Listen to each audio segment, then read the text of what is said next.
Welcome to Love's Tender Flame, Tales of Romance.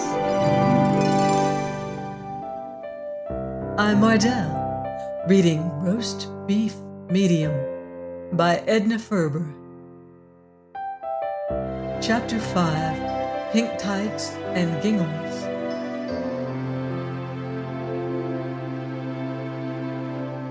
Someone, probably one of those Frenchmen whose life job it was to make epigrams, once said that there are but two kinds of women, good women and bad women. Ever since then, problem playwrights have been putting that fiction into the mouths of wronged husbands and building their big scene around it. But don't you believe it. There are four kinds: good women, good bad women, and bad good women. And the worst of these is the last. This should be a story of all four kinds, and when it is finished, I defy you to discover which is which. When the red stuff in the thermometer waxes ambitious, so that fat men stand bulging eyed before it, and beginning with the 90 mark, count up with a horrible satisfaction 91, 92, 93, 94, by gosh. And the cinders are filtering into your berth, and even the porter is wandering restlessly up and down the aisle like a black soul in purgatory with a white duck coat. Then the thing to do is to don those mercifully few garments which the laxity of sleeping car etiquette permits, and slip out between the green curtains and fare forth in search of draughts, liquid and atmospheric. At midnight, Emma McChesney, inured as she was to sleepers and all their horrors, found her lower eight unbearable. With the bravery of desperation, she groped about her for her cinder-strewn belongings, donned slippers and kimono, and waited until the tortured porter's footsteps had squeaked their way to the far end of the car, then sped up the dim aisle toward the back platform. She wrenched open the door, felt the rush of air, drew in a long, grateful smoke, steam, dust-laden lungful of it, felt the breath of it on spine and chest, sneezed, realized that she would be the victim of a summer cold next day, and knowing, cared not. "Great, ain't it?" said a voice in the darkness. Nay, reader, a woman's voice. Emma McChesney was of the non-screaming type, but something inside of her suspended action for the fraction of a second. She peered into the darkness. "Did you get scared?" inquired the voice. Its owner lurched forward from the corner in which she had been crouching into the half-light cast by the vestibule night globe. Even as men judge one another by a Masonic emblem, an elk pin, or the band of a cigar, so do women in sleeping cars weigh each other according to the rules of the ancient order of the kimono. 7 seconds after Emma McChesney first beheld the negligee that stood revealed in the dim light, she had its wearer neatly weighed, marked, listed, docketed, and placed. It was the kind of kimono that is associated with straw-colored hair and French-heeled shoes and overfed dogs at the end of a leash. The Japanese are wrongly accused of having perpetrated it. Its pattern showed bright green flowers that never were, sprawling on a purple background. A diamond bar fastened it not too near the throat. It was one of Emma McChesney's boasts that she was the only living woman who could get off a sleeper at Bay City, Michigan at 5 a.m. without looking like a Swedish immigrant just dumped at Ellis Island. Traveling had become a science with her, as witness her serviceable dark blue silk kimono and her hair in a schoolgirl braid down her back. The blonde woman cast upon Emma McChesney an admiring eye. "God, ain't it hot?" she said sociably. "I wonder," mused Emma McChesney, "if that porter could be hypnotized into making some lemonade, a pitcherful with a lot of ice in it." And the cold sweat breaking out all over the glass. Lemonade, echoed the other, wonder and amusement in her tone. Are they still using it? She leaned against the door, swaying with the motion of the car and hugging her plump bare arms. Traveling alone? She asked. Oh, yes, replied Emma McChesney, and decided it was time to go in. Lonesome, ain't it? Without company? Going far?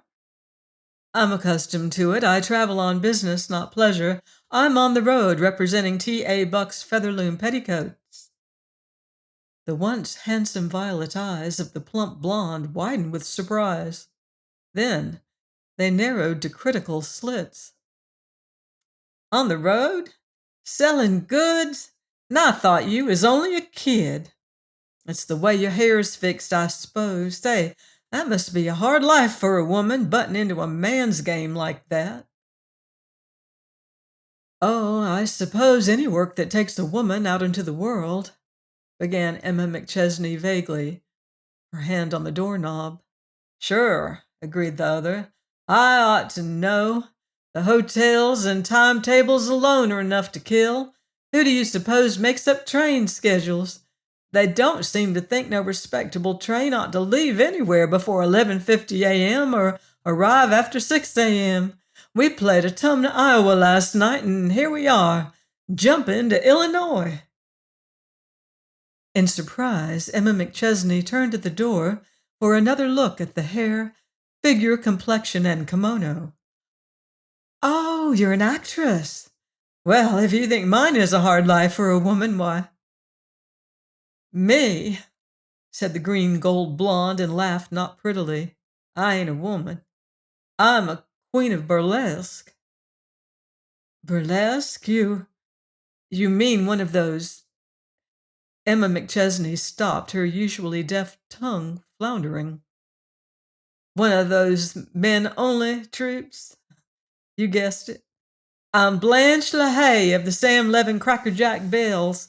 We get into North Bend at 6 tomorrow morning and we play there tomorrow night, Sunday.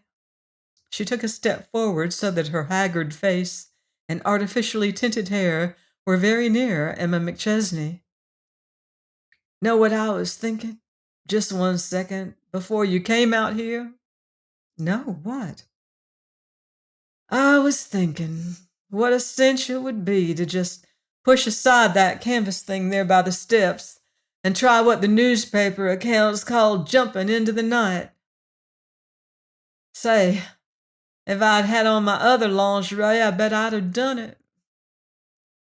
Into Emma McChesney's understanding heart there swept a wave of pity, but she answered lightly, Is that supposed to be funny? The plump blonde yawned. That depends on your funny bone. Mine's got blunted. I'm the lady that the Irish comedy guy slaps in the face with a bunch of lettuce. Say, there's something about you that makes a person get gabby and tell things. You'd make a swell clairvoyant. Beneath the comedy of the bleached hair and the flaccid face and the bizarre wrapper, behind the coarseness and vulgarity and ignorance, Emma McChesney's keen mental eye saw something decent and clean and beautiful, and something pitiable, and something tragic. I guess you'd better come in and get some sleep, said Emma McChesney, and somehow found her hand resting on the woman's shoulder. So they stood on the swaying, jolting platform. Blanche LaHaye of the Sam Levin Crackerjack Bells looked down askance at the hand on her shoulder, as at some strange and interesting object. 10 years ago, she said, that would have started me telling the story of my life, with all the tremolo stops on and the orchestra in tears. Now it only makes me mad. Emma McChesney's hand seemed to snatch itself away from the woman's shoulder. You can't treat me with your life's history. I'm going in. Wait a minute. Don't go away sore, kid. On the square. I guess I like the feel of your hand on my arm like that. Say, I've done the same thing myself to a stray dog that looked up at me pitiful. You know, the way you reach down and pat him on the head and say, nice doggy, old fella. Even if it is a street cur with a chawed ear and no tail. They growl and show their teeth, but they like it. A woman. Oh, Lordy, there comes the brakeman. Let's beat it. Ain't we the nervy old hens? The female of the species, as she is found in sleeping car dressing rooms, had taught Emma McChesney to rise before times, that she might avoid contact with certain frowsy, shapeless beings armed with bottles of milky liquids and boxes of rosy paste and pencils that made arched and inky lines, beings redolent of bitter almond and violet toilet water, beings in doubtful corsets and green silk petticoats, perfect as to accordion-plaited flounce, but showing slits and tatters farther up, beings jealously guarding their 10 inches of mirror space and consenting to move for no one, ladies who had come all the way from Texas and who insisted on telling about it despite a mouthful of hairpins, doubtful sisters who called one another dearie and required to be hooked up, distracted mothers with 3 small children who wiped their hands on your shirtwaist. So it was that Emma McChesney had it unveiled by 5:45, saw the curtains of the booth opposite rent asunder to disclose the rumpled, shapeless figure of Miss Blanche LaHaye. The queen of burlesque bore in her arms a conglomerate mass of shoes, corset, purple skirt, bag, and green-plumed hat. She paused to stare at Emma McChesney's trim, cool preparedness. "You must have started to dress as soon as you come in last night. I never slept a wink until just about half an hour ago. I bet I ain't got more than 11 minutes to dress in. Ain't this a scorcher?" When the train stopped at North Bend, Emma McChesney, on her way out, collided with a vision in a pongee duster, rose-colored chiffon veil, chamois gloves, and plumed hat. Miss Blanche LaHaye had made the most of her 11 minutes. Her baggage attended to, Emma McChesney climbed into a hotel bus. It bore no other passengers. From her corner in the vehicle, she could see the Queen of Burlesque standing in the center of the depot platform, surrounded by her company. It was a tawdry, miserable, almost tragic group. The men undersized, bediamonded, their skulls oddly shaped, their clothes a satire on the fashions for men, their chins unshaven, their loose lips curved contentedly over cigarettes, the women dreadfully unreal, with the pitiless light of the early morning sun glaring down on their bedizened faces, their spotted, garish clothes, their run-down heels, their vivid veils, their matted hair. They were quarreling among themselves, and a flame of hate for the moment lighted up those dull, stupid, vicious faces. Blanche LaHaye appeared to be the center about which the strife waged, for suddenly she flung through the shrill group and walked swiftly over to the bus and climbed into it heavily. One of the women turned, her face livid beneath the paint, to scream a great oath after her. The bus driver climbed into his seat and took up the reins. After a moment's indecision, the little group on the platform turned and trailed off down the street, the women sagging under the weight of their bags, the men for the most part hurrying on ahead. When the bus lurched past them, the woman who had screamed the oath after Blanche LaHaye laughed shrilly and made a face like a naughty child, whereupon the others laughed in falsetto chorus. A touch of real color showed in Blanche LaHaye's flabby cheek. "I'll show 'em," she snarled. "That hussy of a Zella Dacre thinks she can get my part away from me the last week or so, lying sneak. I'll show 'em a leading lady is a leading lady. Let 'em go to their hash hotels. I'm going to the real inn in this town just to let 'em know that I got my dignity to keep up, and that I don't have to mix in with scum like that. You see that there?" She pointed to something in the street. Emma McChesney turned to look. The cheap lithographs of the Sam Levin Crackerjack Bells Company glared at one from the billboards. "That's our paper," explained Blanche LaHaye.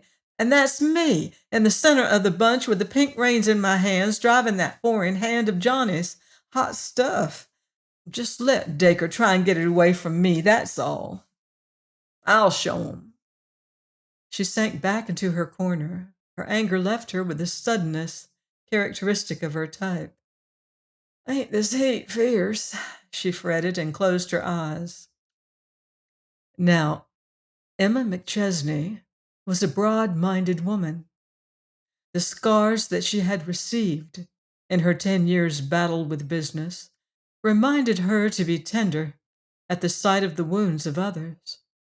But now, as she studied the woman huddled there in the corner, she was conscious of a shuddering disgust of her, of the soiled blouse, of the cheap finery, of the sunken places around the jawbone, of the swollen places beneath the eye, of the thin carmined lips, of the... Blanche LaHaye opened her eyes suddenly and caught the look on Emma McChesney's face. Caught it and comprehended it. Her eyes narrowed and she laughed shortly. Oh, I don't know, drawled Blanche LaHaye. I wouldn't go so far as that, kid. Say, when I was your age, I didn't plan to be no bum burlesquer neither. I was going to be an actress with a farm on Long Island like the rest of 'em. Every real actress has got a farm on Long Island, if it's only there in the mind of the press agent. It's a kind of religion with 'em. I was going to build a house on mine that was going to be a cross between a California bungalow and the horticultural building at the World's Fair. Say, I ain't the worst, kid. There's others outside of my smear understand that I wouldn't change places with. A dozen apologies surged to Emma McChesney's lips just as the driver drew up at the curbing outside the hotel and jumped down to open the door. She found herself hoping that the hotel clerk would not class her with her companion. At 11 o'clock that morning, Emma McChesney unlocked her door and walked down the red-carpeted hotel corridor. She had had 2 hours of restful sleep. She had bathed and breakfasted and donned clean clothes. She had brushed the cinders out of her hair and manicured. She felt as alert and cool and refreshed as she looked, which speaks well for her comfort. Halfway down the hall, a bedroom door stood open. Emma McChesney glanced in. What she saw made her stop. The next moment, she would have hurried on, but the figure within called out to her. Miss Blanche LaHaye had got into her kimono again. She was slumped in a dejected heap in a chair before the window. There was a tray with a bottle and some glasses on the table by her side. God, ain't it hot? She whined miserably. Come on in a minute. I left the door open to catch the breeze, but there ain't any. You look like a peach just off the ice. Got a gent friend in town? No, answered Emma McChesney hurriedly and turned to go. Wait a minute, said Blanche LaHaye sharply and rose. She slouched over to where Emma McChesney stood and looked up at her sullenly. Why, gasped Emma McChesney, and involuntarily put out her hand. Why, my dear, you've been crying. Is there... No, there ain't. I can bawl, can't I, if I am a bum burlesquer? She put down the squat little glass she had in her hand and stared resentfully at Emma McChesney's cool, fragrant freshness. Say, she demanded suddenly, what'd you mean by looking at me the way you did this morning, What'd you mean? You got a nerve turning up your nose at me, you have. I just bet you ain't no better than you might be neither. What the... Swiftly, Emma McChesney crossed the room and closed the door. Then she came back to where Blanche LaHaye stood. Now listen to me, she said. You shed that purple kimono of yours and hustle into some clothes and come along with me. I mean it. Whenever I'm anywhere near this town, I make a jump, and Sunday here.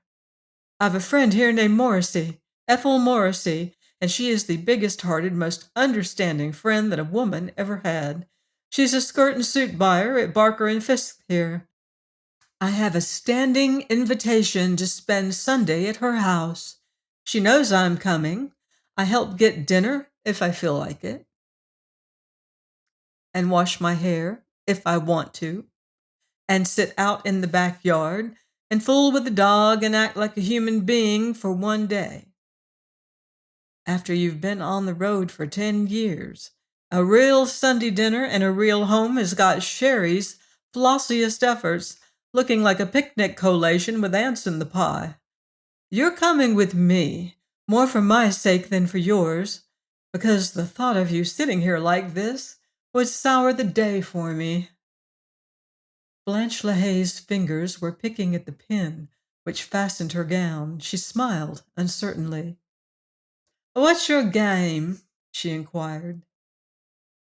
"I'll wait for you downstairs," said Emma McChesney pleasantly. "Do you ever have any luck with caramel icing? Ethel's and mine always curdles." "Do I?" yelled the Queen of Burlesque. "I invented it!" And she was down on her knees, her fingers fumbling with the lock of her suitcase.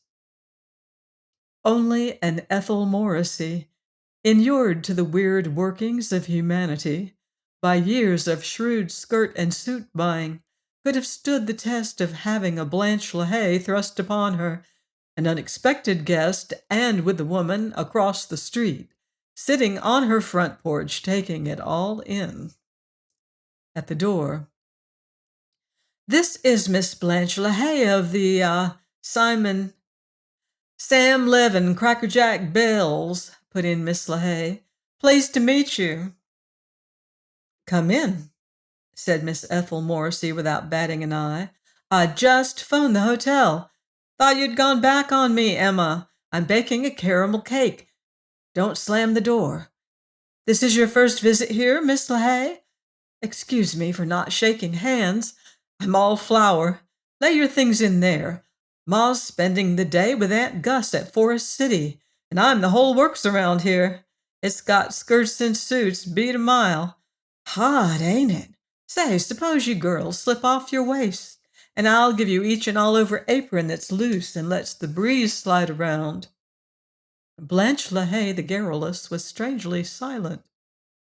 When she stepped about, it was in the manner of one who is fearful of waking a sleeper. When she caught the eyes of either of the other women, her own glance dropped. When Ethel Morrissey came in with the blue and white gingham aprons, Blanche LaHaye hesitated a long minute before picking hers up. Then she held it by both sleeves and looked at it long and curiously. When she looked up again, she found the eyes of the other two upon her. She slipped the apron over her head with a nervous little laugh. "I've been in a pair of pink tights so long," she said, "that I guess I've almost forgotten how to be a woman. But once I get this on, I'll bet I can come back." She proved it. From the moment that she measured out the first cupful of brown sugar for the caramel icing, she shed her rings and pinned her hair back from her forehead and tucked up her sleeves, and as Emma McChesney watched her, a resolve grew in her mind. The cake disposed of, "Give me some potatoes to peel, will you?" said Blanche LaHaye suddenly. "Give 'em to me in a brown crock with a chip out of the side. There's certain things always goes hand in your mind. You can't think of one without the other. Now Lillian Russell and cold cream is one, and new potatoes and brown crocks is another." She peeled potatoes, sitting hunched up on the kitchen chair, with her high heels caught back of the top rung. She chopped spinach until her face was scarlet, and her hair hung in limp strands at the back of her neck. She skinned tomatoes, she scoured pans, she wiped up the white oilcloth tabletop with a capable and soapy hand. The heat and bustle of the little kitchen seemed to work some miraculous change in her. Her eyes brightened, her lips smiled. Once Emma McChesney and Ethel Morrissey exchanged covert looks, when they heard her crooning one of those tuneless chants that women hum when they wring out dishcloths in soapy water.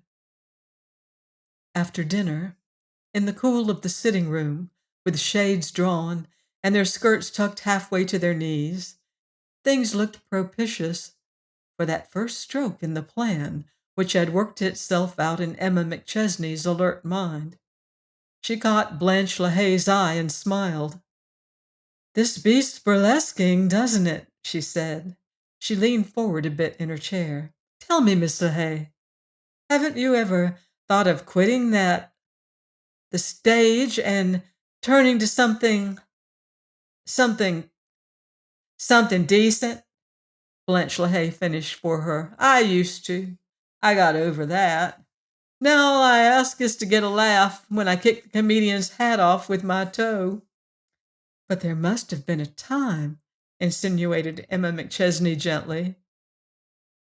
Blanche LaHaye grinned broadly at the two women who were watching her so intently. "I think I ought to tell you," she began, "that I never was a minister's daughter, and I don't remember ever having been deserted by my sweetheart when I was young and trusting. If I was to draw a picture of my life, it would look like one of those charts the Weather Bureau gets out, one of those high and low barometer things, all uphill and downhill like a chain of mountains in a kid's geography."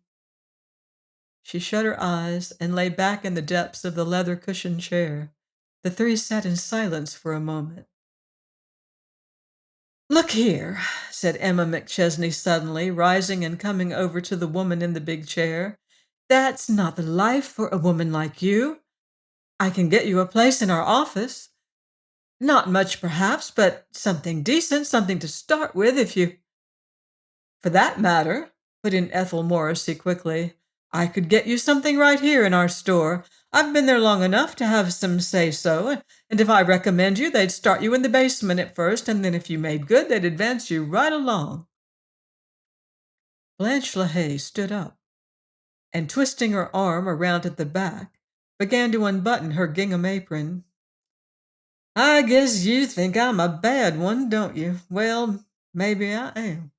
But I'm not the worst. I've got a brother. He lives out west and he's rich and married and respectable. You know a way a man can climb out of the mud while a woman just can't wade out of it? Well, that's the way it was with us. His wife's a regular society bug.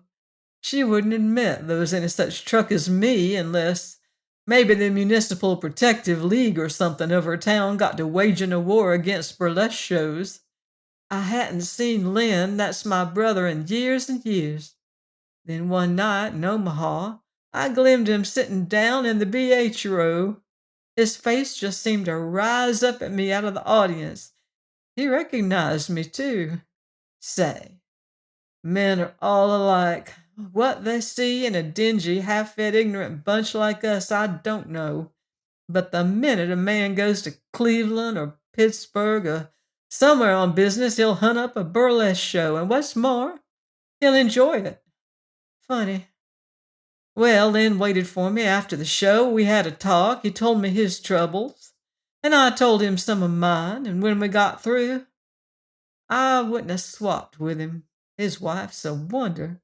She's climbed to the top of the ladder in her town, and she's pretty and young looking, a regular swell. Lynn says the home is one of the kind where the rubberneck auto stops, while the spieler tells the crowd who lives there and how he made his money. But they haven't any kids, Lynn told me. He's crazy about 'em, but his wife don't want any. I wish you could have seen Lynn's face when he was talking about it." She dropped the gingham apron in a circle at her feet and stepped out of it. She walked over to where her own clothes lay in a gaudy heap. "Exit the gingham, but it's been great." She paused before slipping her skirt over her head. The silence of the other two women seemed to anger her a little. "I guess you think I'm a bad one clear through, don't you? Well, I ain't. I don't hurt anybody but myself. Lynn's wife, that's what I call bad." "But I don't think you're bad clear through. tried Emma McChesney. I don't. That's why I made that proposition to you. That's why I want you to get away from all this and start over again. Me? Laughed Blanche LaHaye. Me in an office with ledgers and sales bills and accounts, all that stuff? Why, girls, I couldn't hold down a job in a candy factory. I ain't got any intelligence. I never had. You don't find women with brains in a burlesque troupe. If they had 'em, they wouldn't be there. Why, we're the dumbest, most ignorant bunch there is. Most of us are just hired girls dressed up.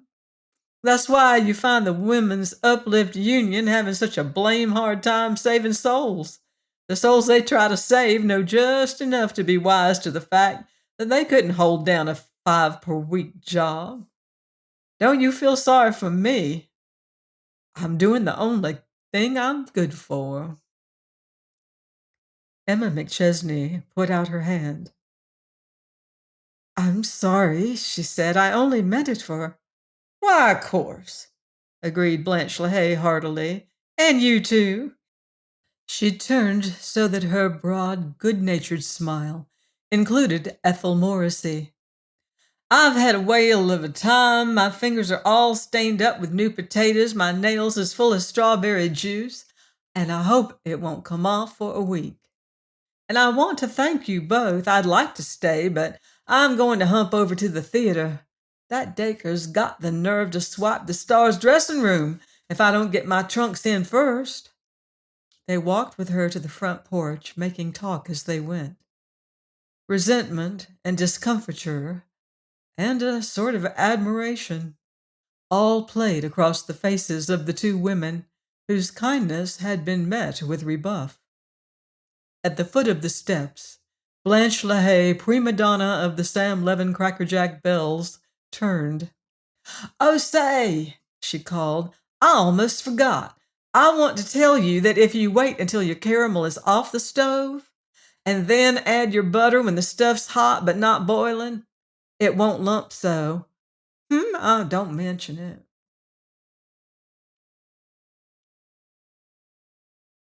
Join me next week on Love's Tender Flame for more romance in Roast Beef Medium by Edna Ferber. Until then, love deeply and live beautifully.